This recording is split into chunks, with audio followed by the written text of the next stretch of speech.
OK. Donc, bonjour tout le monde. On fait ce petit vidéo aujourd'hui un peu pour vous aider à visualiser à quoi vont ressembler les nouvelles normes que le gouvernement nous demande de mettre en place pour qu'on puisse se réunir et avoir des cultes un peu comme avant. Ça va commencer évidemment dans le parking. Il va y avoir des placeurs qui vont être là pour vous indiquer parce qu'on ne pourra pas se parquer comme à l'habitude. Un espace de parking sur deux va devoir être condamné. Donc, il va simplement avoir des gens qui vont vous indiquer où vous parquer. Fait que vous avez simplement à suivre leurs directives. Par la suite, vous allez venir, vous, votre famille, et vous allez voir les lignes. Évidemment, entre chacune de ces lignes-là, il y a 2 mètres de distance qui nous est demandé. On vous demande de bien vouloir respecter ces lignes-là si jamais il y a un petit bouchon à la porte. Aussi de faire attention avec vos enfants si vous en avez.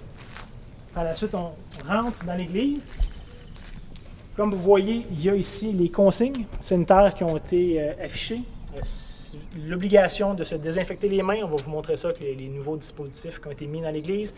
On va respecter les règles d'hygiène, évidemment, si on tousse ou on éternue, on va faire notre possible pour faire ça dans notre coude. Si vous avez des symptômes de la COVID, on vous demande bien évidemment de rester chez vous. Je pense que ça fait juste partie du gros bon sens. Et on va garder aussi la distanciation sociale de 1,5 m à l'intérieur. Donc, en arrivant, on a Patrice qui est là, qui va nous demander de mettre notre masque, qui, soit dit en passant, va être obligatoire durant tout le long du culte. Je me suis vraiment informé à savoir est-ce que c'est seulement durant le temps de louange, mais je me suis fait dire, même s'il n'y avait pas de louange du tout à l'Église, on serait obligé de porter un masque durant tout le temps du culte. Fait que je sais que c'est un désagrément, mais ça va être la norme qu'on va vous demander, évidemment, de respecter. Donc, en arrivant, notre ami Patrice nous accueille. Oui, il va y avoir une personne donc à l'accueil pour rappeler les normes. La station pour se désinfecter les mains qui est juste à l'arrière en entrant ici. Le rappel, donc, on doit porter le masque pendant tout le temps qu'on est à l'intérieur du bâtiment. Et ensuite, selon les besoins, s'il y a des gens qui ont besoin d'aller à la salle de bain, il y a cette direction-là d'aller avec le marquage aux 2 mètres au sol. Sinon, on va être invité à passer directement dans la salle de culte, donc en gérant toujours pour pas qu'il y ait de... Exactement. Donc, il y a des lignes ici à terre pour garder la distanciation, si jamais il y a un petit bouchon, le temps que les gens se placent. Il va y avoir un placeur. Dans ce cas-ci, évidemment, ça va être Patrice qui va jouer tous les rôles, mais il va y avoir des bénévoles qui vont être là pour placer les gens, s'assurer qu'il n'y a pas de croisement, etc. Comme vous voyez ici, il y a quelques petites instructions qui sont données. Donc, le maximum de la salle pour l'instant va être de 50 personnes. Et les pancartes qu'on a faites, c'est que le masque uniquement pour le temps de la louange. Et comme je vous ai dit, ça va être en tout temps, jusqu'à temps que les normes soient amoindries. Donc, on rentre. Bonjour monsieur, je suis célibataire ce matin. Oui. Où est-ce que je peux m'asseoir? Pour les places célibataires et les couples, ça va être sur les côtés, les 2 côtés.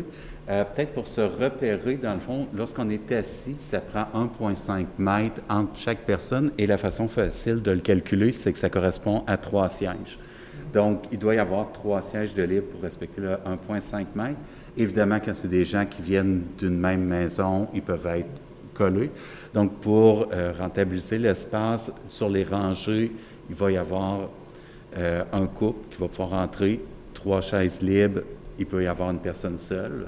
Donc, ça permet de mettre 3 personnes au centre. Les familles vont être les 2 rangées ici au centre, puisque ça permet d'en placer plusieurs et l'autre côté aussi. Donc, une personne, selon si vous êtes seul, va vous placer sur le côté. Donc, étant une personne seule, je peux m'en venir dans cette section-ci. Je vais m'asseoir ici au bout de la rangée. Vous comprendrez que si jamais il y a un couple qui vient se joindre et qui a besoin des 2 places au bout, bien, je t'appelais à me lever, à garder la distance. Vous avez compris le principe. Je suis convaincu. Fait qu'on va essayer de garder ça le plus possible entre nous, à l'intérieur. Et si jamais, c'est-à-dire pas si jamais, mais ce qu'on vous demande, c'est qu'on puisse rester assis le plus possible. Qu'on évite le courroyage, le mouvement le plus possible dans la salle. Fait que si vous voyez votre meilleur ami rentrer, on vous demanderait juste de lui envoyer la main et de ne pas aller le voir, parce que de toute façon, là, il y a des flèches, des sens et tout ça. Fait que pour nous faciliter la tâche, on vous demanderait de rester assis à votre place dans la mesure du possible. Évidemment, si vous avez besoin d'aller aux toilettes, sentez-vous bien à l'aise, mais on va limiter les déplacements dans la mesure du possible. Donc, à la fin du culte, tout le monde va être invité à se lever. Et encore une fois, il y a des sens à respecter. Et là, les placeurs vont pouvoir justement nous indiquer où aller et aussi quand se lever. Parce que si on se lève tout en même temps pour sortir, vous comprendrez qu'on ne respectera pas les distances, on va s'en aller place par place ou rangée par rangée, selon les directives des placeurs.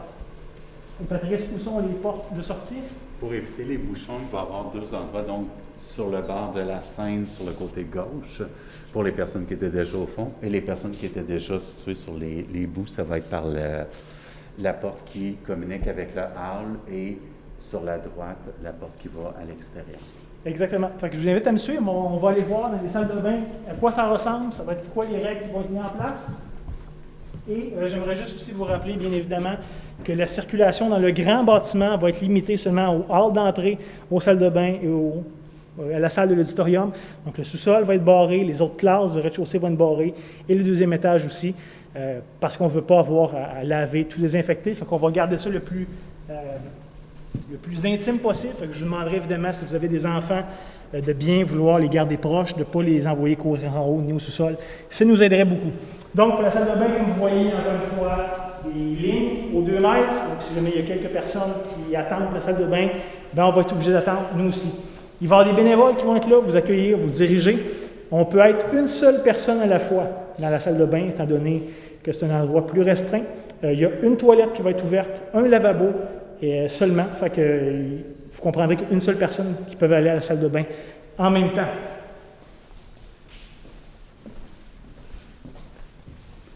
Vous remarquez qu'il y a une petite station de Purell juste ici. Fait que si jamais vous avez besoin de vous redésinfecter les mains pour quelque raison que ce soit, ça va être possible. Et on va aller voir dans la salle de bain à quoi ça ressemble. Et après chaque personne qui a été utilisée dans la salle de bain, un bénévole va devoir rentrer et tout désinfecter. La salle de bain, c'est-à-dire la toilette, le lavabo, le distributeur à papier, le distributeur à savon, etc. Donc, vous comprendrez qu'il va y avoir un petit délai entre les allers-retours aux toilettes. Mais encore une fois, c'est les demandes des normes. Donc, si jamais ils sont dans la salle de bain des hommes,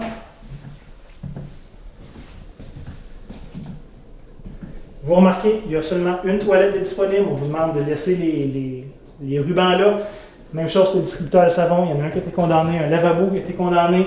Donc, on vous demande de bien vouloir coopérer et d'utiliser ce qui va être mis à votre disposition.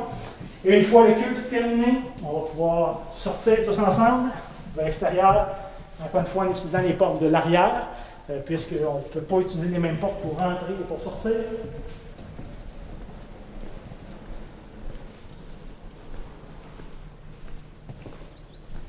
Et une fois à l'extérieur, c'est la libération. On peut enfin ôter notre masque et prendre un temps de communion fraternelle en espérant qu'il fasse beau, parce qu'on peut se réunir à l'extérieur en gardant la distanciation sociale d'1,5 m.